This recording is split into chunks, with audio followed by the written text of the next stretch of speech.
when we study ancient world history, obviously ancient Greece is a big part of that. But what's not often talked about is ancient Persia.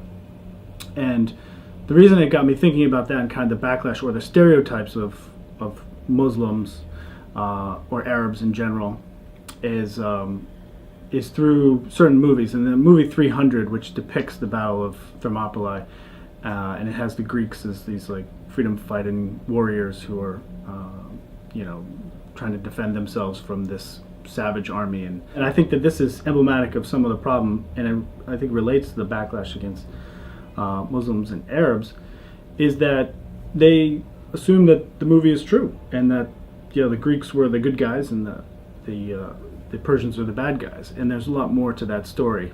And I just try to unpack that a little more. And one of the actual essay questions that I asked them in that unit is, does Hollywood have a responsibility to create historically accurate movies?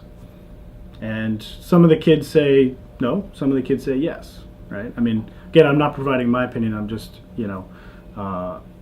posing that debate and that question. It weaves in a movie that they're mostly familiar with, many have watched it, and then connecting it to the history and trying to show, and ask the question of, how accurate is this, and how does this relate to how you view Muslims and Arabs today. We watched a few different documentaries, and one that really stood out to me was they interviewed people in Iran, and they asked them what they thought of the United States, and every person there said that they wanted peace with the United States.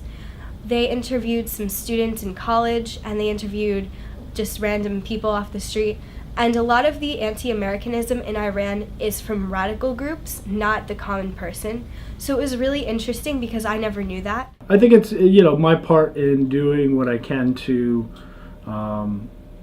make sure that they know more about the world. And it's interesting too, having studied history, and you look at like the civil rights era, and I think I question myself sometimes. It's like, which person would I have been? Would I have been the person who generalized this group of people and treated African Americans negatively, or would I have been one of those people who went down on the freedom rides and stood alongside African Americans and tried to fight for their freedom?